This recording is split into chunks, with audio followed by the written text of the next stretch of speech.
Mi hijo estaba en la UCI después de un accidente, cuando mi madre me llamó y me dijo, mañana es el cumpleaños de tu hermana, asegúrate de ayudar con los preparativos.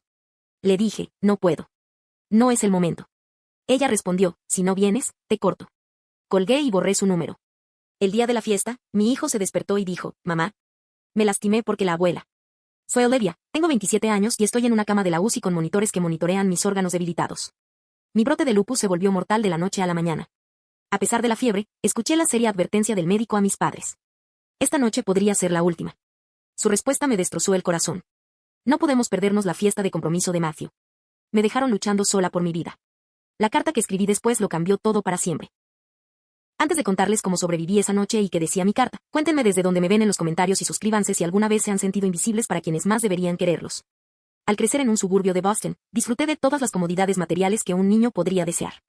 Nuestra casa colonial de 2 pisos tenía 4 dormitorios, un césped impecable y un columpio que mi padre, Richard, armó una tarde de verano. Mi madre, Diana, guardaba fotos familiares por toda la casa. Principalmente aparecía mi hermano mayor, Matthew. En retrospectiva, esas fotos revelaban la verdad que yo no podía ver. En casi todas las imágenes, Matthew ocupaba el centro del encuadre mientras yo me mantenía en los bordes, como si el fotógrafo no pudiera encajarme bien en el retrato familiar. Desde que nació Matthew, 3 años antes que yo, se convirtió en el centro del universo de mis padres. Era un genio en todo, capitán del equipo de béisbol, estudiante de sobresalientes, con muchas posibilidades de triunfar en su anuario.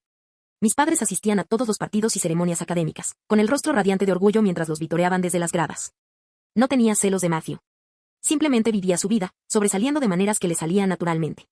Lo que me dolía era la forma tan visible en que mis padres lo priorizaban en todo momento.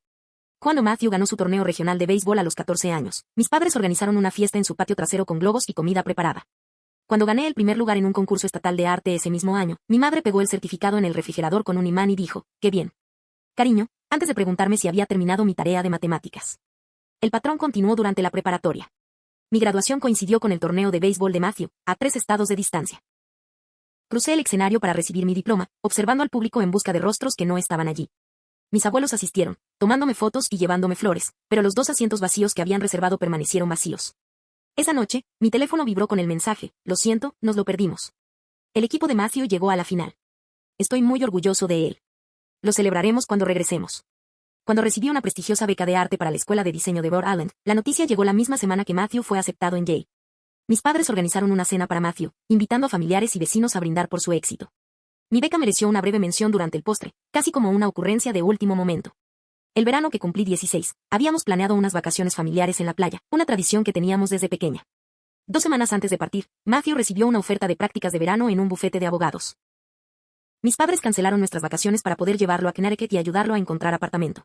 Pasé ese verano solo en casa, haciendo turnos extra en la cafetería del barrio. Cuando tenía 19 años y estaba en segundo año de universidad, empecé a experimentar síntomas extraños, fatiga extrema, dolor en las articulaciones y fiebres inexplicables. Tras múltiples visitas al médico y pruebas, recibí el diagnóstico, lupus, una enfermedad autoinmune que requeriría tratamiento de por vida. Cuando llamé a mis padres, mi madre me dijo, ¿estás segura de que no es solo estrés? Siempre has sido sensible. Mi padre añadió, quizás estés estudiando demasiado o comiendo mal. Su desestimación de mi diagnóstico, considerándolo un dramatismo, dolió más que la enfermedad en sí. Como mis síntomas fluctuaban a lo largo de los años, a menudo sugerían que exageraba al cancelar planes debido a los brotes. Matthew trabajaba 60 horas a la semana y nunca se quejaba, se convirtió en su lema. Después de la universidad, me mudé a Chicago, en parte por una oportunidad laboral y por el diseño gráfico, pero sobre todo por la distancia de mi familia. La ciudad me ofrecía anonimato y la oportunidad de construir una identidad distinta a la de ser la hermana pequeña de Matthew. Encontré un apartamento con una compañera de piso llamada Jessie, quien rápidamente se convirtió en lo más parecido a una familia que había conocido. Jessie notaba cosas en mí que mis padres nunca habían notado cuando me exigía demasiado, cuando mis síntomas se intensificaban, cuando necesitaba espacio o compañía. Aprendió sobre lupus, investigando por su cuenta y controlando mis medicamentos sin que yo se lo pidiera. Eso es lo que hacen los amigos. Decía cuando le daba las gracias, como si fuera lo más natural del mundo querer a alguien. A pesar de la distancia, mantuve llamadas semanales con mis padres, con la esperanza de que la edad adulta pudiera transformar nuestra relación. Sin embargo, cada llamada seguía el mismo patrón. Breves preguntas sobre mi vida, seguidas de extensas actualizaciones sobre los últimos logros de Matthew, su carrera de abogado, su nuevo apartamento, su novia ideal, Vanessa. Colgaba sintiéndome como un extraño para mi propia familia y conocidos. Ellos contactaban sin compromiso. Mi carrera en diseño gráfico prosperaba a pesar de mis problemas de salud. Recientemente me habían ascendido a diseñador senior en mi firma tras una campaña que dirigí para un premio de la industria. Cuando les conté la noticia a mis padres, mi padre dijo, «Qué bien, cariño», antes de preguntarme inmediatamente si me había enterado de que Matthew acababa de ganar su primer caso importante. El certificado del premio se unió a otros en un cajón que rara vez abría. A pesar de todo, seguí intentándolo. Envié regalos de cumpleaños con cariño, recordé aniversarios y les pregunté sobre sus vidas. Volé a casa para Navidad y Acción de Gracias, sentado a la mesa familiar mientras las conversaciones giraban en torno a los logros de Matthew. Llegué creyendo que con el tiempo ellos también me verían. Si lograba lo suficiente, me preocupaba lo suficiente y persistía lo suficiente, tal vez podría ganarme el amor que debería haber recibido generosamente. En retrospectiva, me di cuenta de que estaba intentando resolver un problema que no eran efectos mentales. Ningún logro sería suficiente porque el problema no era mi valor. Era su incapacidad para distribuir equitativamente su atención y afecto entre sus hijos. Pero comprender eso intelectualmente no me impidió intentar una y otra vez ganarme un lugar en el centro de una foto familiar. La mañana que mi vida cambió para siempre comenzó como cualquier otro martes. Me desperté con el familiar dolor en las articulaciones que indicaba un pequeño brote de lupus, incómodo pero manejable. Tomé mis medicamentos con el desayuno y me preparé para un día de teletrabajo. Sin embargo, al mediodía, algo se sentía diferente. El dolor del huevo se había intensificado hasta convertirse en un dolor abrasador y la fiebre había empezado a subir constantemente. Cada respiración se convertía en un esfuerzo consciente, como si mis pulmones hubieran olvidado cómo realizar su función básica. Les escribí a mis padres, tenía un brote muy fuerte, fiebre de 38 grados y me costaba respirar. Quizás tuviera que ir al hospital. 20 minutos después, mi madre respondió, tómate un Tylenol y descansa. Estarás bien por la mañana. Mi padre añadió, ¿recuerdas cuando Matthew tuvo neumonía durante la semana de exámenes finales? Aún así, sacó sobresaliente en todos. La mente sobre la materia, chaval. A medida que la tarde se convertía en noche, mi estado empeoró rápidamente. La fiebre subió a 40 grados. Mi visión se nubló y los 12 pasos hasta el baño parecían un viaje imposible. Intenté llamar a Jassy, pero estaba de viaje de trabajo en Detroit esa semana. El último mensaje que logré enviarle antes de que se me resbalara el teléfono de las manos sudorosas fue, pésimo, realmente malo. No fue elocuente, pero fue todo lo que pude articular mientras la conciencia comenzaba a desvanecerse. Horas o minutos después, no supe distinguir cuál. Oí el lejano sonido de llaves en la cerradura. La voz de Jassy me llamó por mi nombre y luego se volvió urgente. Su reunión en Detroit había terminado temprano, un golpe de suerte que probablemente me salvó la vida. Sentí su mano fría en mi frente ardiente, la oí jadear y luego la imagen borrosa de su llamada al 911. Su voz parecía provenir del agua mientras le describía mis síntomas al operador. Tiene lupus. Sí, autoinmune. Tengo 40,5 grados de temperatura. Apenas consciente, date prisa. El viaje en ambulancia persiste en mi memoria como sensaciones fragmentarias. El mar de sirenas, el traqueteo de la camilla al ser cargada, las luces brillantes en el cielo, la máscara de oxígeno en la cara y la mano de Jassy apretándome mientras recitaba mi historial médico a los paramédicos. Urgencias era un caos, médicos gritando órdenes, enfermeras insertando vías intravenosas, máquinas emitiendo pitidos de emergencia, extrayendo sangre, haciendo escáneres, administrando antibióticos por las venas. Las palabras flotaban sobre mí, sepsis, afectación multiorgánica, crisis autoinmune. Entendí lo suficiente como para estar aterrorizada, pero reuní las fuerzas para expresarlo. Tras el frenesí inicial, me ingresaron en una habitación normal del hospital. Jassy llamó a mis padres con la voz tensa, con ira contenida, mientras les explicaba la gravedad de mi estado. Llegaron a la tarde siguiente, tras terminar sus jornadas laborales antes de emprender el viaje de 30 minutos al hospital. Nos diste un buen susto, dijo mi madre, acomodándose en la silla de visitas mientras revisaba su teléfono. Mi padre estaba de pie a los pies de la cama, con las manos en los bolsillos, mirando de vez en cuando el partido de béisbol que se veía en el pequeño televisor de la habitación. En cuestión de minutos, la conversación giró hacia el compromiso sorpresa de Matthew con Vanessa. La fiesta era en 3 días en un restaurante de lujo del centro. Mi madre revisaba su teléfono, mostrándome fotos del lugar y comentando las opciones del menú mientras las máquinas me registraban mis constantes vitales a su lado. Va a ser el evento de la temporada, dijo con entusiasmo. Todos estarán allí. Los Sullivan, los Hamilton, todos socios del bufete Matthews. Mi padre miró su reloj después de 30 minutos. Deberíamos irnos, Diana. Tenemos una reunión con el catering a las 6. Se marcharon con un gesto informal, prometiendo pasar mañana. Ninguna pregunta sobre mi pronóstico, ninguna conversación con mis médicos, ninguna comprensión de lo cerca que había estado de morir apenas unas horas antes. Durante las siguientes 48 horas, mi condición empeoró a pesar del tratamiento intensivo. La fiebre no bajaba y los análisis de sangre mostraban un deterioro de mi función renal. El dolor se intensificó hasta que cada respiración parecía como inhalar un vaso de agua. Jassy me visitaba a diario, trayendo mi crema hidratante favorita, una manta suave de casa y una preocupación sincera. Hacía preguntas que los médicos no podían responder. Me tomaba de la mano cuando el dolor era máximo y no miraba su teléfono ni una sola vez durante sus visitas. Tus padres llamaron. Ella lo mencionó durante una visita, con una expresión cuidadosamente neutral. Querían saber si necesitabas que te llevaran a casa desde el hospital para la fiesta de Matthew. Volví la cara hacia la pared, incapaz de responder a pesar del dolor. Linda, mi enfermera nocturna, notó las escasas visitas familiares y se volvió silenciosamente protectora. Traía gelatinas extra, me acomodaba las almohadas con delicadeza y me hablaba durante las largas y dolorosas noches en las que no podía dormir. Tu amiga, Jassy, es buena. Linda observó mientras revisaba mis 4, la conocía desde hacía mucho tiempo. 3 años después, me las arreglé para tener los labios agrietados. Mejor hermana que mi familia, asintió Linda con la mirada comprensiva. Familias que aparecen, cariño, hay gente que nunca lo aprende. En mi tercera noche en el hospital, mis niveles de oxígeno empezaron a bajar peligrosamente. Mi temperatura subió a 41 grados centígrados y mi presión arterial se desplomó. Linda llamó al médico, se movió con agilidad, pero sus ojos delataban preocupación. Tras examinarme, el Dr. Wilson ordenó mi traslado inmediato a la unidad de cuidados intensivos. Mientras los camilleros se preparaban para trasladarme, le pedí a Linda que llamara a mis padres. Sin duda, un traslado a la UCI les haría comprender la gravedad de mi estado. Seguramente ahora vendrían y se quedarían. La desesperada esperanza de un niño que buscaba el consuelo de sus padres persistía, a pesar de 27 años de pruebas que demostraban lo contrario.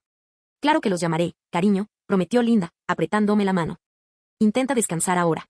La UCI era más silenciosa que la planta habitual, y la monitorización, más intensiva.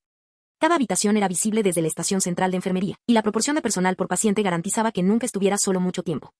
Sin embargo, mientras las máquinas rastreaban los esfuerzos de mi cuerpo por sobrevivir, el aislamiento emocional nunca había sido tan agudo. Esperé a mis padres, observando la puerta con cada sonido del pasillo, con la esperanza de que esta vez, cuando de verdad importara, por fin me priorizaran. La doctora Wilson, una mujer alta con canas prematuras y mirada amable, llegó a la mañana siguiente con mis historiales. Tras examinarme a fondo, su expresión se tornó seria. Salió y, a través de las paredes de cristal de mi habitación en la UCI, la vi saludar a mis padres, que acababan de llegar. Los condujo a una pequeña consulta frente a la enfermería. Aunque no podía oírlos, la gravedad de su lenguaje corporal me lo dijo todo.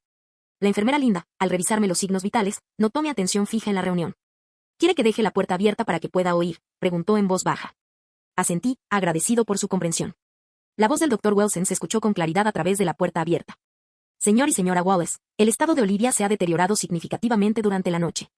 El brote de lupus ha desencadenado lo que llamamos una tormenta de citocinas, causando inflamación en todo su cuerpo.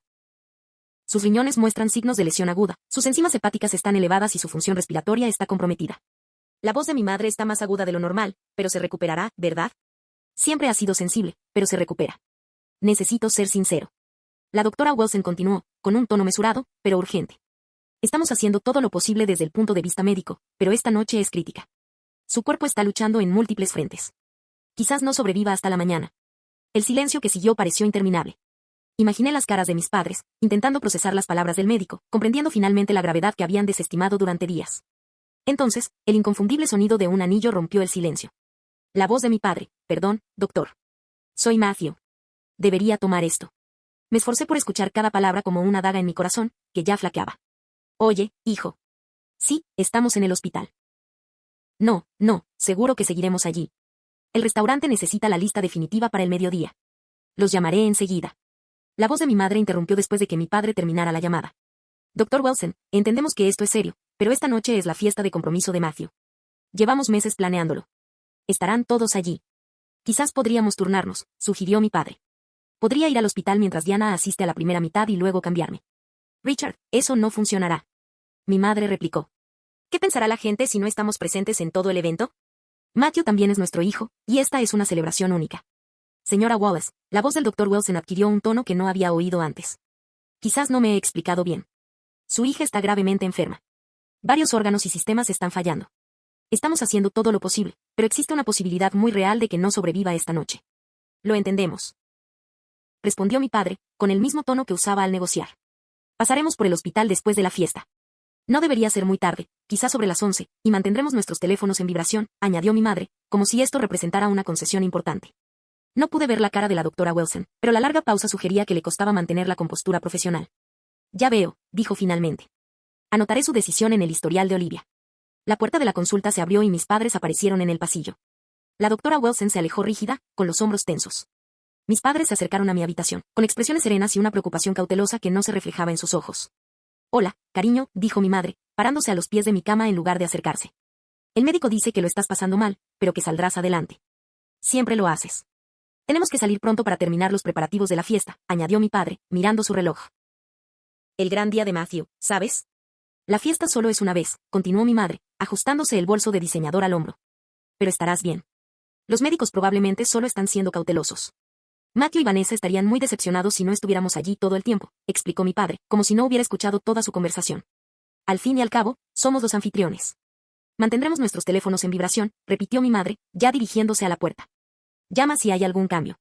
No pude hablar. El dolor de su traición eclipsó incluso la agonía física que recorría mi cuerpo. Lágrimas silenciosas me recorrieron el rostro mientras se marchaban con un gesto de la mano, acelerando el paso al llegar al ascensor, como si ansiaran escapar de la incómoda realidad de la mortalidad de su hija. La enfermera Linda entró después de que se fueran, con el rostro inexpresivo mientras revisaba mis monitores. Pero al ver mis lágrimas, su máscara profesional se desvaneció. Lo siento mucho, cariño, susurró, apretándome la mano. Eso no está bien.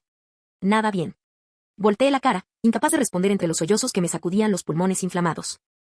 Cada grito me atravesaba el pecho con punzadas de dolor, pero el dolor físico palidecía comparado con la profunda herida que su abandono había dejado. Jessie llegó después del trabajo, con la cara enrojecida por las prisas. Me miró y supo que algo andaba terriblemente mal, más allá de mi condición física. Cuando logré contarle entre jadeos lo sucedido, su expresión pasó de preocupación a pura rabia.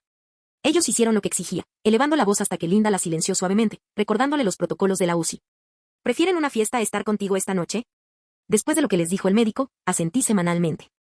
Ya está, declaró Jessie, acercando una silla a mi cama y tomándome la mano. No me voy, ni un minuto. Mi jefe puede despedirme si quiere, pero me quedaré aquí toda la noche. Fiel a su palabra, Jessie permaneció allí mientras mi condición empeoraba aún más. La noche se convirtió en un torbellino de intervenciones médicas, y cada hora traía una nueva crisis. Mi fiebre se disparó a niveles peligrosos, provocando alucinaciones que se mezclaban con momentos de lucidez. Llamaron repetidamente a los médicos a medida que mis niveles de oxígeno bajaban. Ajustaron la medicación, insertaron vías intravenosas adicionales, aplicaron y retiraron mantas refrescantes mientras mi cuerpo oscilaba entre fiebre ardiente y escalofríos. Durante todo el proceso, Jessie me tomó la mano, me secó la frente y me defendió con fervor cuando no podía hablar por mí misma. A diferencia de mis padres, ella nunca miraba su teléfono, nunca mencionaba otras obligaciones, nunca me hizo sentir que mi crisis fuera una molestia. Durante un momento de lucidez antes del amanecer, mientras las máquinas sonaban con urgencia a nuestro alrededor y el personal médico trabajaba para estabilizarnos, otra crisis, un pensamiento cristalizó con perfecta claridad. Había pasado toda mi vida buscando amor y aprobación de personas fundamentalmente incapaces de dárselos. Había estado muriendo por dentro mucho antes de que mis órganos empezaran a fallar, muriendo por el constante afán de reconocimiento que nunca llegó, por moldearme en formas que finalmente podrían ser vistas. Jessie, susurré durante un breve instante cuando estuvimos solos, mi voz apenas audible por encima de las máquinas. Estoy aquí, respondió de inmediato, acercándose. Si supero esto, dije entre jadeos, todo cambiará. Me apretó la mano. Lo harás, y lo hará. Al amanecer, algo cambió, no solo en mi determinación, sino en mi cuerpo. La fiebre que me había azotado durante días empezó a bajar. Mis niveles de oxígeno se estabilizaron y el dolor opresivo en el pecho disminuyó ligeramente. El equipo médico, que había estado luchando a mi lado toda la noche, notó las mejoras con un optimismo cauteloso. Está superando la crisis, oí decir a alguien, con la voz cargada del cansancio de una batalla nocturna. No lo habría apostado hace 6 horas, pero está contraatacando. Mi último pensamiento antes de que el agotamiento me venciera fue que, en efecto, estaba luchando, no solo contra la enfermedad que asolaba mi cuerpo, sino contra los patrones que habían devastado mi espíritu durante 27 años. Desperté con la luz del sol que se filtraba por las ventanas de la UCI y la extraña sensación de un dolor ligeramente menor. El Dr. Wilson estaba a los pies de mi cama, revisando mis historiales con una expresión de sorpresa y alivio. Eres toda una luchadora, Olivia, dijo al ver mis ojos abiertos. Tus análisis muestran una mejora general, aún no estás fuera de peligro, pero va por buen camino. Jessie dormía en la silla de visitas, con el cuerpo contorsionado, incómodamente, aún con la ropa de trabajo de ayer. Su mano seguía extendida hacia la cama, como si hubiera estado sosteniendo la mía incluso mientras dormía. Busqué mi teléfono en la mesita de noche, aunque el movimiento me provocó un dolor punzante en el brazo. Ni llamadas perdidas, ni mensajes de mis padres preguntándome cómo le había ido a su hija gravemente enferma durante la noche que habían decidido perderse. Una notificación apareció en mi pantalla, una alerta de redes sociales. Alguien había etiquetado a mis padres en fotos de la fiesta de compromiso de Matthew. Mi pulgar se posó sobre la notificación, toda una vida de curiosidad autodestructiva, en conflicto con mi nueva resolución. La curiosidad triunfó. Las imágenes se cargaban lentamente con el débil wifi del hospital. Mis padres alzaron sus copas de champán y brindaron, con el rostro radiante de orgullo y alegría. Mi madre con su vestido de cóctel azul favorito, mi padre con su mejor traje. Más fotos siguieron, ellos riendo con amigos de la familia, abrazando a Matthew y a su prometida Vanessa, cortando un elaborado pastel. En cada imagen, irradiaban una felicidad desbordante, sin la menor preocupación por su hija, que luchaba por su vida a solo 20 minutos de distancia. Colgué el teléfono mientras Jessie se movía y abría los ojos. Hola, dijo, inmediatamente alerta a pesar de su evidente agotamiento. ¿Cómo te sientes? Como si me hubiera atropellado un camión, pero al parecer estoy mejorando, respondí con la voz ronca por la máscara de oxígeno que había llevado puesta toda la noche. Jessie me sirvió un vasito de agua y me ayudó a beberlo. Me mataste del susto anoche, admitió. Hubo un par de veces en que pensé. Se quedó en silencio, incapaz de terminar la frase. Pero te quedaste, dije. Claro que me quedé. ¿Dónde más estaría? La sencillez de su respuesta me hizo llorar. Por supuesto que se quedó. Al igual que en la visión del mundo de mis padres, por supuesto que asistieron a la fiesta. Nuestras prioridades revelan nuestras verdades. Nunca llamaron, dije en voz baja, ni una sola vez en toda la noche. La expresión de Jessie se ensombreció. Lo sé. Seguí mirando tu teléfono, pensando que al menos te mandarían un mensaje para saber cómo estaban. Vi las fotos de la fiesta, lo admití. Parecían despreocupados. Jessie me tomó la mano con cuidado, consciente de los cuatro. Vivo, ¿puedo decir algo que pueda resultar difícil de oír? Asentí. Esto no es normal. Esto no es lo que hace la familia.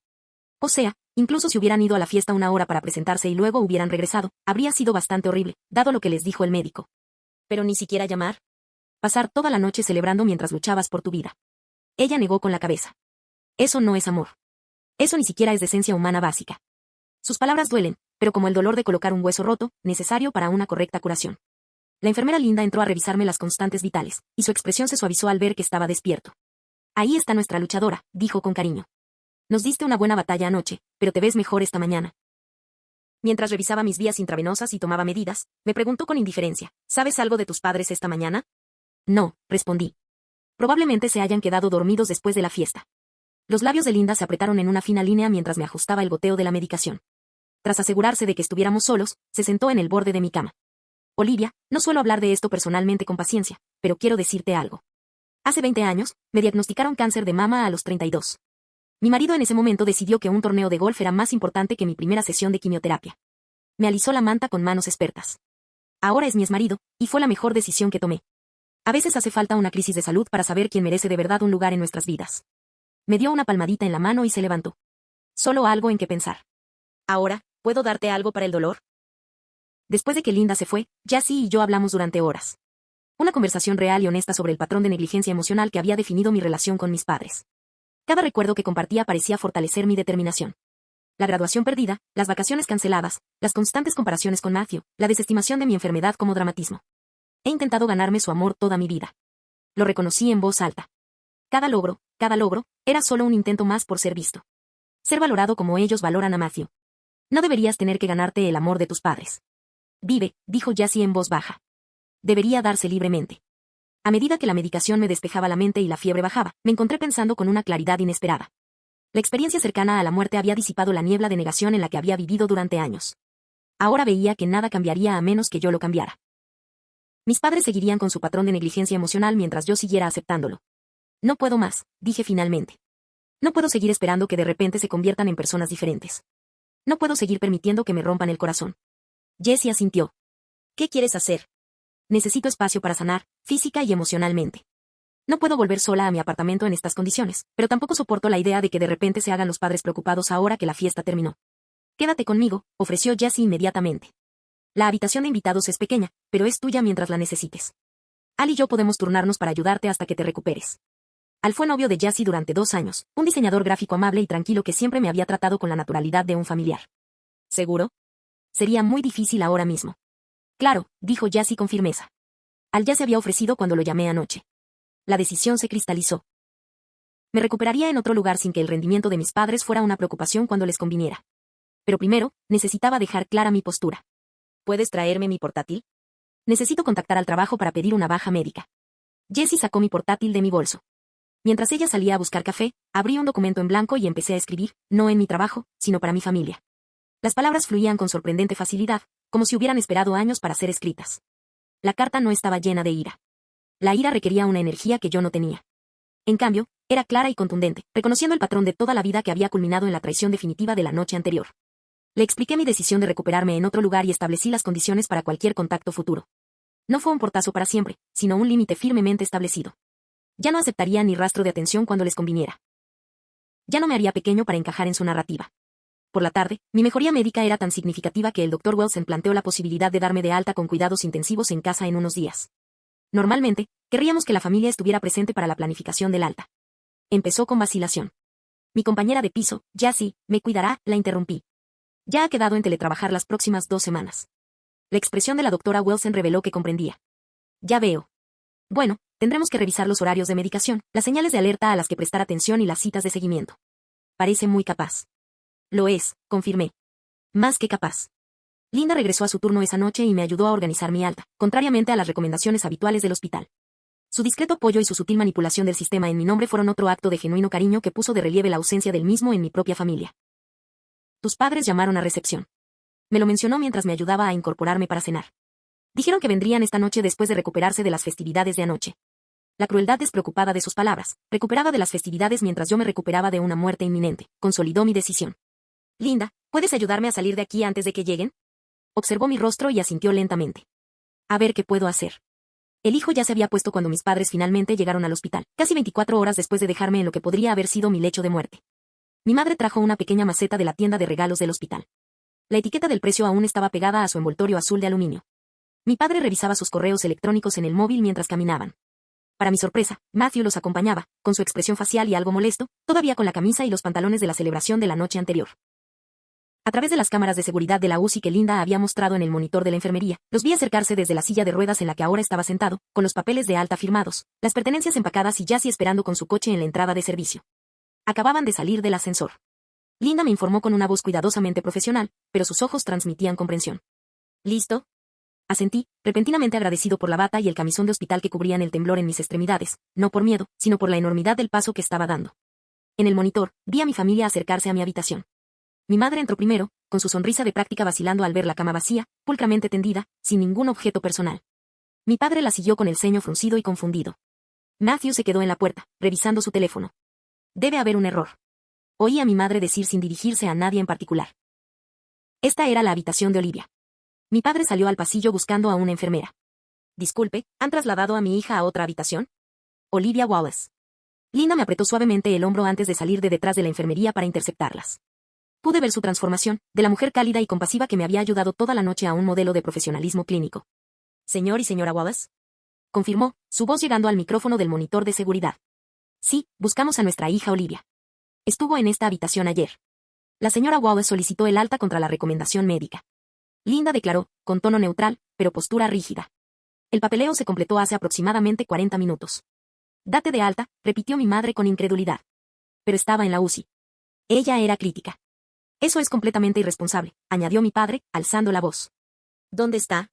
¿Dónde están sus padres? Tenemos derecho a saberlo. La señorita Wallace es adulta y tiene derechos de privacidad bajo la IPAA, respondió Linda con suavidad. Dejó instrucciones específicas sobre su información. Sin embargo, dejó algo para usted. Señaló la mesita de noche donde estaba mi carta sellada. Mi madre la cogió rápidamente, abriendo el sobre con uñas cuidadas. Mi padre se inclinó sobre su hombro para leer. Matthew, finalmente levantando la vista del teléfono, suspiró dramáticamente. ¿Podemos irnos ya? La enfermera me espera para el almuerzo y también tengo ese partido de tenis. Ninguno de mis padres respondió, sus rostros se transforman al leer mis palabras. La tez de mi madre, siempre cuidada con cremas caras, estaba descolorida. La expresión perpetua de leve impaciencia de mi padre dio paso a algo que rara vez había visto, una auténtica conmoción, seguida de un primer atisbo de vergüenza. ¿Qué dice?, preguntó Matthew, tomando la carta. Mi padre lo apartó, repentinamente protector de las palabras que revelaban su fracaso. Ahora no, Matthew. Linda, que había mantenido su distancia profesional, se salió un poco del personaje. La señorita Wallace experimentó múltiples situaciones de emergencia anoche. Casi la perdimos 2 veces. Esta evaluación médica directa, pronunciada con la voz ahora fría de Linda, pareció finalmente calar hondo. Mi madre se tambaleó ligeramente, buscando apoyo en la cama vacía. Pero estaba estable cuando nos fuimos. Susurró, como si eso justificara su ausencia. No, señora Wallace, corrigió Linda, con años de ira contenida hacia las familias negligentes, evidentes en su tono. Se mostró crítica cuando usted se fue. El doctor Wilson les informó a ambos que su hija podría no sobrevivir a la noche. Decidiste ir a una fiesta. Matthew estaba completamente concentrado. Olvidaba su teléfono en la mano. Espera, ¿los médicos te dijeron anoche que Olivia podría morir, y aún así viniste a mi fiesta? No fue así, empezó mi padre a la defensiva. Los médicos siempre exageran para cubrirse legalmente. Y Olivia siempre ha sido dramática con su salud. Desde detrás de la estación de enfermeras, vi a un residente médico cercano darse la vuelta y conversar con mi padre. La mascarilla profesional de Linda se deslizó aún más. Su hija sufrió una insuficiencia respiratoria a las 2 de la madrugada, declaró rotundamente. Su amigo Jassy firmó los formularios de consentimiento para la intervención de emergencia, ya que no se pudo contactar con usted. Sus teléfonos fueron directo al buzón de voz. Los dos. La cámara de seguridad captó el horror creciente de mis padres al comprender la realidad de sus acciones y sus consecuencias. Mi madre empezó a marcar mi número frenéticamente, y el número fue directo al buzón de voz, ya que había bloqueado sus números. Mi padre le exigió a Linda mi dirección, quien simplemente repitió las normas IPAA sobre la privacidad del paciente. Mientras discutían con el personal del hospital, cada vez más desesperados, pude ver la frialdad colectiva del personal. Se había corrido la voz entre el personal de la UCI sobre los padres que prefirieron una fiesta a su hija gravemente enferma. Escuché fragmentos de conversaciones susurradas mientras las enfermeras se cruzaban. Esos son los que prefirieron una fiesta. ¿Te imaginas dejar a tu hijo así? Su amigo se quedó toda la noche mientras ellos estaban celebrando. Tras agotar todas las opciones en el hospital, mis padres se fueron a toda prisa, probablemente para ir a mi apartamento. A mí tampoco me encontrarían allí. Jessie ya había recogido mis medicamentos y ropa esenciales el día anterior. Mi apartamento estaba vacío, una manifestación física del vacío emocional con el que había vivido durante años. Observé por el monitor cómo se apiñaban en el estacionamiento. Mi padre hacía llamadas, probablemente a mi trabajo, aunque solo confirmarían que estaba de baja médica sin darme más detalles. Matthew se mantuvo apartado, con una expresión indescifrable desde el ángulo de la cámara, pero su lenguaje corporal sugería la primera percepción de que algo iba profundamente mal en la dinámica familiar de la que se había beneficiado toda su vida. ¿Listo para irnos, cariño?, preguntó Linda, volviendo a la enfermería. Asentí, repentinamente agotada por el peso emocional de lo que acababa de presenciar y hacer. Por si sirve de algo, dijo en voz baja mientras me llevaba en silla de ruedas hacia el ascensor de servicio. Creo que estás tomando la decisión correcta. La sanación no es solo física. Minutos después, mientras Jessie me ayudaba a subir a su coche, mi teléfono empezó a sonar con llamadas de números que no reconocía, probablemente mis padres usando diferentes teléfonos para intentar contactarme. Lo apagué por completo, hundiéndome en el asiento del copiloto con el cansancio profundo de quien ha librado dos batallas a la vez, una contra la enfermedad y otra por la supervivencia. Vamos a casa, dijo Jessie, apretándome la mano suavemente antes de poner el coche en marcha. Hogar. No era el apartamento donde vivía, ni mucho menos la casa donde crecí. Mi hogar ahora se definía por la presencia de personas que aparecían cuando más importaba. Al alejarnos del hospital, sentí que el peso de décadas de búsqueda de aprobación se aliviaba de mis hombros, reemplazado por la insólita ligereza de elegir mi propio valor. La primera semana en la habitación de invitados de Jessie transcurrió entre medicamentos, sueño y las tareas básicas de la recuperación. Mi cuerpo, llevado al límite por el brote de lupus y el consiguiente estrés orgánico, exigía descanso por encima de todo. Jessie y Al crearon un horario entre ellos, asegurándose de que siempre hubiera alguien en casa conmigo.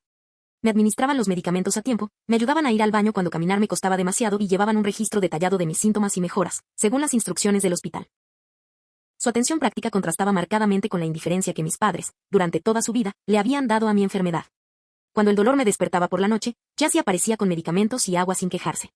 Cuando la fiebre regresó brevemente, conduje a medianoche para buscar una farmacia abierta para los antipiréticos recetados. Nadie sugirió que exagerara ni que estuviera exagerando. Reconocieron mi sufrimiento y atendieron mis necesidades sin cuestionamientos.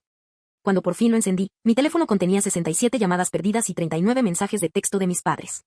Los revisé sin abrir ninguno, observando cómo sucedían desde las exigencias furiosas hasta la llamada inmediata.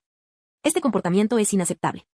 Demasiado desesperado, por favor, solo háganos saber que está vivo. Estamos muy preocupados. La ironía de esa última frase no se me escapó, ya estaba muy preocupada, cuando ya era demasiado tarde, pero no cuando de verdad estaba enferma y su presencia podría haber importado. Matthew solo había enviado un mensaje: mamá y papá están furiosos. Llámalos para que dejen de molestarme. Los borré todos y bloqueé cada número, luego centré mi atención en los mensajes de quienes sí habían venido a ayudarme. Mi equipo del trabajo había organizado un servicio de comida a domicilio para mi recuperación. Mi vecino de enfrente había acompañado a Jessie por mi apartamento para recoger algunas cosas que necesitaba. Amigos que no había visto en meses por obligaciones laborales me enviaron flores, libros y amables preguntas sobre cómo podían ayudarme. El contraste fue revelador. Había construido una comunidad de apoyo a mi alrededor sin darme cuenta, personas que decidieron apoyarme no por obligación, sino por una conexión genuina. Mientras me recuperaba físicamente, comencé a reconocer el valor de estas relaciones elegidas de una manera que nunca antes había experimentado mientras buscaba la aprobación de mi familia, que me la negaba. La recuperación física progresó lentamente. Las visitas semanales de enfermería mostraron una mejora gradual de mis constantes vitales y análisis de sangre, aunque cada paso adelante a veces incluía pequeños retrocesos. A un mal día le seguían 3 buenos. La fatiga persistía como un huésped indeseable. Mi cuerpo requería una paciencia que apenas estaba aprendiendo a darle. 3 semanas después de salir del hospital, comencé sesiones de terapia por videollamada, ya que aún no podía desplazarme a una consulta. La doctora Meredith Chen se especializaba en enfermedades crónicas y trauma familiar. Una combinación que desconocía como tan común como para crear una especialidad hasta que empecé a investigar terapeutas. Cuéntame sobre tu familia, me sugirió el doctor Chen en nuestra primera sesión. Por primera vez, compartí mi historia completa sin minimizarla ni poner excusas. Describí mi infancia como un secundario para Matthew, el patrón de eventos perdidos y logros disminuidos, la desestimación de mi enfermedad como una exageración. Y, finalmente, la traición en la UCI que había roto la última amenaza de conexión. Lo que describes, dijo el doctor Chen pensativo, es una clásica dinámica de niño de oro y chivo expiatorio. Tu hermano fue presentado como el niño de oro, aquel que no podía hacer nada malo, cuyos logros se celebraban, cuyas necesidades se priorizaban. A ti te presentaron como el chivo expiatorio, aquel cuyos logros se minimizaban, cuyas necesidades eran secundarias, cuya experiencia de la realidad se cuestionaba. Escuchar este patrón, sabiendo que era lo suficientemente común como para tener una terminología, me proporcionó un alivio inesperado. El problema nunca fue mi valía. Los roles se habían asignado mucho antes de que tuviera logros que celebrar o minimizar. Lo más importante que hay que entender, continuó el Dr. Chen, es que nada de esto refleja tu verdadero valor. Estos son roles asignados dentro de un sistema disfuncional. La incapacidad de tus padres para amarte como mereces dice mucho sobre sus limitaciones y nada sobre tu valía. Esas palabras se convirtieron en un mantra en las semanas siguientes, repetidas en silencio cuando la duda se apoderaba de ti en las noches de insomnio. A medida que mi fuerza física se recuperaba gradualmente, establecí nuevos límites que honraron mi sanación. Cambié mi número de teléfono y se lo di solo a personas de confianza. Configuré filtros de correo electrónico que enviaban los mensajes de mis padres a una carpeta que podía consultar cuando estuviera emocionalmente preparada, en lugar de que me asaltaran la bandeja de entrada. Los bloqueé en redes sociales, impidiéndoles acceder a la ventana digital que me permitía acceder a mi vida. Mi estudio de diseño me permitió teletrabajar durante la recuperación, enviándome proyectos que podía gestionar desde la habitación de Jessie. El trabajo creativo habitual me proporcionó una sensación de normalidad y satisfacción en medio de la conmoción general. Cada proyecto completado me recordaba que mi valor existía independientemente del reconocimiento de mi familia. Al, a quien conocía principalmente como el novio de Jessie antes de mi hospitalización, se reveló como un apoyo tranquilo pero firme. Construyó un escritorio de pie que cabía en la esquina de la habitación de invitados, lo que me permitió trabajar cómodamente sin forzar mi cuerpo, que aún se recuperaba. Me trajo la cena de mi restaurante tailandés favorito cuando tenía suficiente apetito para disfrutarla. Su presencia constante ofreció un nuevo modelo de cómo los hombres podían demostrar cariño, no con grandes gestos ni declaraciones dramáticas, sino con acciones constantes y consideradas. 6 semanas después de la UCI, experimenté mi primer revés importante de salud, un pequeño brote provocado por el sobreesfuerzo al intentar retomar mis actividades normales demasiado rápido. El repentino regreso de la fiebre y el dolor articular me provocó un pánico momentáneo, con recuerdos de la UCI acudiéndome a la mente. Pero esta vez, tenía nuevos contactos de emergencia en mi teléfono. Esta vez, sabía cómo era una intervención temprana. Esta vez, no minimicé los síntomas para evitar que me etiquetaran de dramática. Jessie me llevó a urgencias, donde me administraron 4 líquidos y ajustaron la medicación para evitar que la situación empeorara y llegara a la hospitalización. El médico revisó mi historial clínico y me hizo preguntas directas sobre mi red de apoyo para la recuperación. Tengo gente que aparece, le dije simplemente, buena gente. Ella asintió, comprendiendo el peso de esas palabras. Esa es la mejor medicina que no puedo recetar. Con la llegada de octubre y noviembre, la llegada del Día de Acción de Gracias trajo consigo un nuevo terreno emocional. Mi primera festividad importante sin contacto familiar se avecinaba con una sensación de liberación y pérdida a la vez. Jessie resolvió este dilema extendiendo una invitación de sus padres. Mamá me pidió que te dijera que hay un lugar en la mesa con tu nombre. Me lo contó casualmente una noche. Papá está ahumando un pavo y un jamón porque nunca se decide por uno mejor. Te aviso, los hijos de mi hermana son muy ruidosos y mi abuela te hará preguntas inapropiadas sobre tu vida amorosa. La simple inclusión, que te quieran en la mesa de otra familia, me hizo llorar de repente. Seguro que no les importará. En realidad, no soy de la familia. Jessie me miró fijamente. Vive después de lo que pasamos en ese hospital, tu familia en todo lo que importa. Además, mamá ha estado buscando a alguien que aprecie su receta de salsa de arándanos. Los demás lo odiamos. 2 meses después de mi despido, mis padres descubrieron mi lugar de trabajo y enviaron un correo electrónico emotivo a la dirección de mi empresa. La única cuenta que no pude filtrar, ya que la necesitaba para comunicación profesional. El mensaje era extenso. Estaba lleno de declaraciones de amor y preocupación, quejas sobre mi crueldad al cortar el contacto y exigencias de reconciliación. Leerlo me sumió en una espiral de ansiedad que desencadenó otro pequeño brote, demostrándolo profundamente que las heridas emocionales afectaban mi salud física.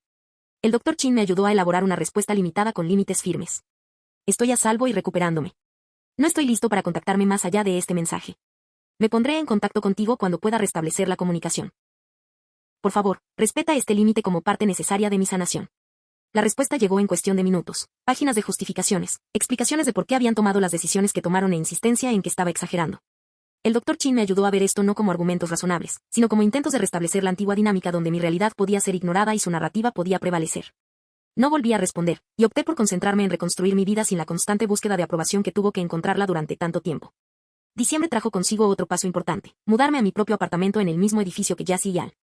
La proximidad mantuvo mi red de apoyo y me permitió recuperar mi independencia a medida que mi salud se estabilizaba.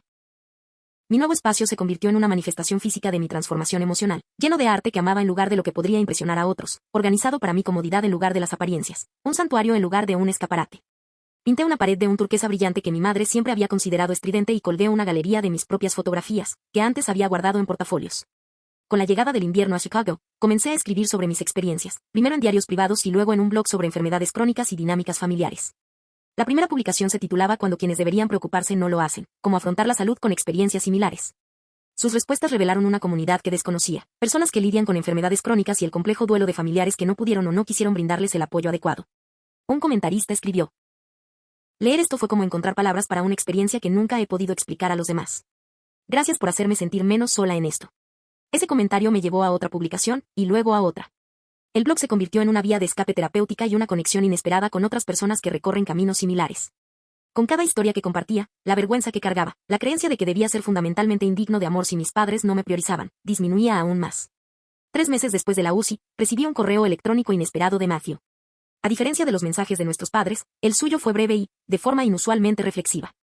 Olivia, he estado pensando mucho en lo que pasó en el hospital. En muchas cosas, la verdad.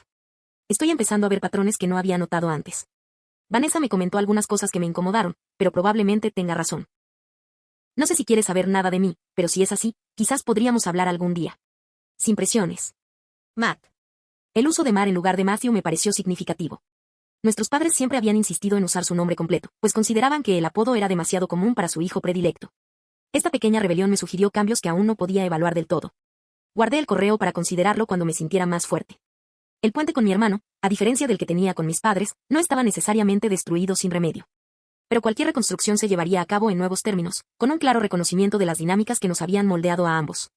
Con el invierno dando paso a principios de la primavera, mi salud física se estabilizó, normalizándose, no curada, como nunca lo haría el lupus, pero gestionada con mayor atención y cuidado que antes. Mi salud emocional también encontró una base más sólida a medida que aprendí a validar mis propias experiencias en lugar de buscar la confirmación externa de su realidad. 3 meses después de dejar la cama del hospital vacía, por fin estaba llenando mi vida de maneras que jamás imaginé posibles, con límites que me protegían, relaciones que me nutrían, un trabajo que me satisfacía y una creciente sensación de que mi valor nunca había estado determinado por la capacidad de mi familia para reconocerlo. 6 meses después de aquella fatídica noche en la UCI, la primavera había transformado Chicago por completo. El sendero a orillas del lago floreció, y mi vida también se había transformado en algo que apenas reconocía, algo más fuerte, más auténtico y profundamente arraigado en el respeto por mí mismo. Mi salud física se había estabilizado gracias a un nuevo protocolo de tratamiento desarrollado con un reumatólogo especializado en lupus. Habíamos encontrado medicamentos que controlaban los síntomas sin efectos secundarios debilitantes. Había aprendido a respetar las señales de mi cuerpo en lugar de aguantar el dolor para demostrar que no estaba siendo dramática. El yoga regular, una alimentación equilibrada y un descanso adecuado se convirtieron en aspectos ineludibles de mi rutina, actos de autocuidado en lugar de autocomplacencia. Mi carrera no solo se había recuperado, sino que prosperaba. La perspectiva que me brindó la cercanía a la muerte aclaró mi visión creativa y mis prioridades. Me ascendieron a director de arte y dirigí un equipo de 5 diseñadores en campañas que reflejaban mi nueva y auténtica voz. Mis colegas destacaron la transformación de mi trabajo, más audaz, más distintivo, menos preocupado por la aprobación universal. Y lo más importante, forjé un círculo de familiares elegidos que me brindaron el apoyo que mis parientes biológicos nunca tuvieron. Jesse y yo seguimos siendo mis amigos más cercanos, pero el círculo se había ampliado para incluir a compañeros de trabajo, vecinos, miembros de grupos de apoyo y lectores de blogs que se convirtieron en verdaderos amigos.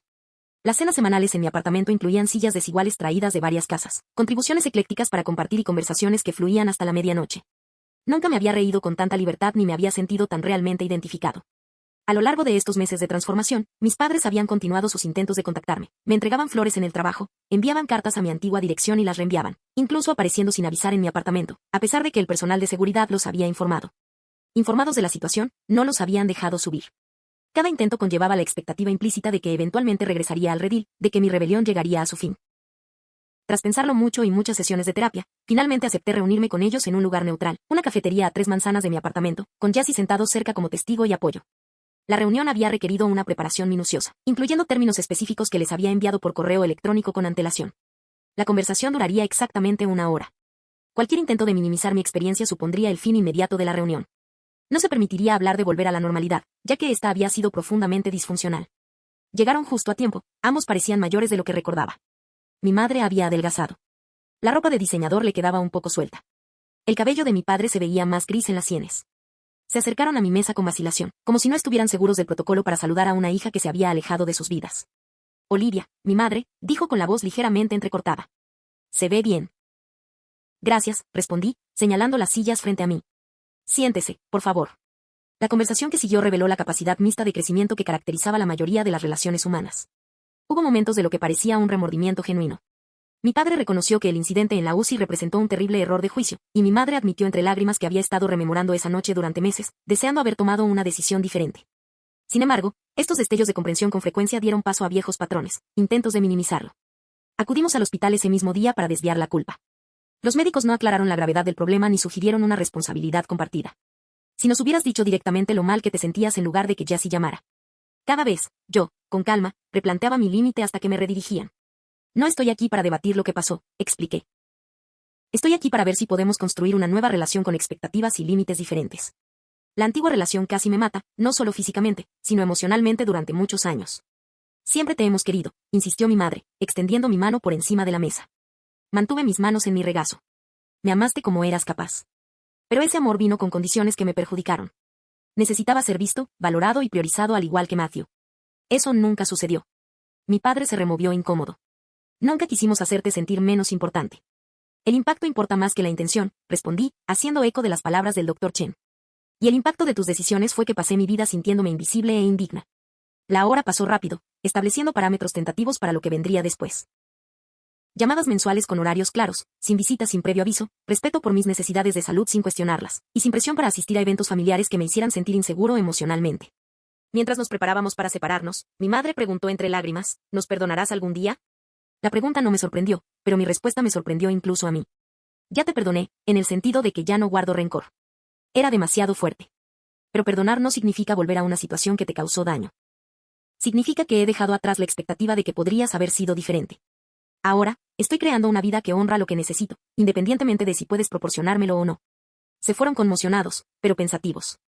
Quedaba por ver si se produciría un cambio duradero, pero mi bienestar ya no dependía de su transformación. Una semana después de esta reunión, recibí un correo electrónico de Matthew. No era el primero desde su primera llamada, pero sí el más significativo. Solicitó su propia reunión, sin nuestros padres. Hay cosas que estoy empezando a entender sobre nuestra familia y de las que necesito hablar, escribió, cosas que durante mucho tiempo no había visto.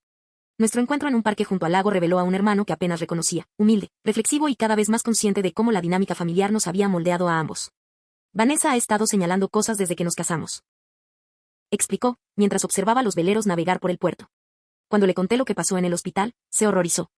Me hacía preguntas sobre nuestra infancia que no pude responder, como si mamá y papá se habían perdido alguna vez mis eventos como se perdieron los tuyos. Y me di cuenta de que nunca lo habían hecho, ni una sola vez. Describió su creciente reconocimiento del papel que inconscientemente había desempeñado en el sistema familiar. No creé la dinámica del niño de oro, pero me beneficié de ella y nunca la cuestioné. Lo siento, Olivia. Debí haber visto lo que te estaba pasando. Su disculpa, a diferencia de la de nuestros padres, llegó sin reservas ni expectativas. No me pidió cercanía inmediata ni que dejara de ponerme límites. En cambio, simplemente reconoció la realidad con la que había vivido y su propia complicidad. Vanessa me ha hecho bien, añadió. Me llama la atención cuando recaigo en viejos patrones familiares. Ella me está ayudando a aprender a ser diferente a lo que me enseñaron a ser. Esta conversación marcó el inicio de una lenta reconstrucción de mi relación con mi hermano, no la cercanía instantánea de las reconciliaciones en las películas, sino una conexión gradual y auténtica basada en el respeto mutuo, más que en roles familiares asignados.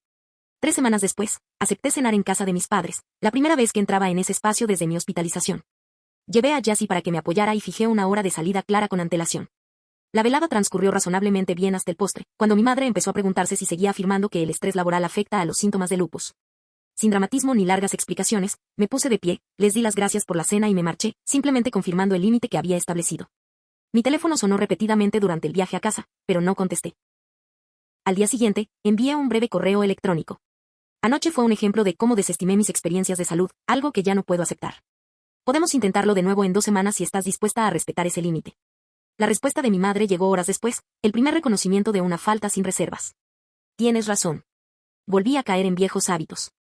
Lo siento, y la próxima vez lo haremos mejor. Fue un pequeño paso, pero significativo por su simplicidad y su ausencia de actitud defensiva.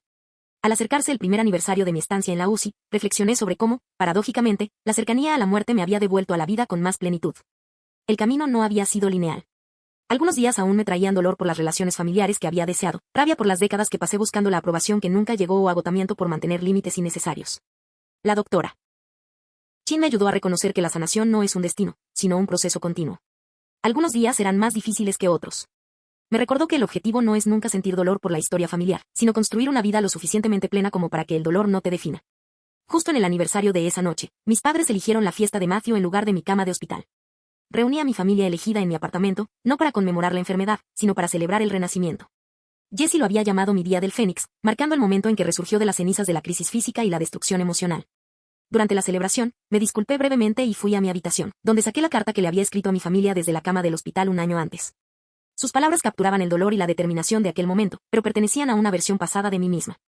En su lugar, escribí una nueva carta.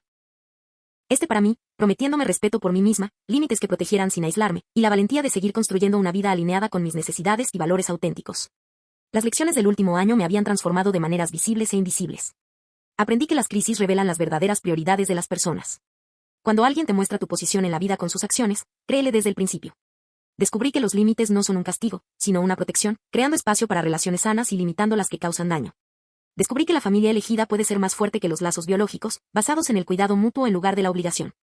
Me di cuenta de que casi perderlo todo, la salud, las conexiones familiares, mis antiguas identidades, me había ayudado a encontrarme a mí mismo de una manera más profunda y auténtica. Había llegado a comprender que es posible perdonar sin olvidar, que liberar la ira no requiere volver a situaciones dañinas. Y lo más importante, había aprendido que mi valor nunca había estado determinado por la capacidad de los demás para verlo. La validación que buscaba externamente siempre había existido en mi interior, esperando a que la reclamara.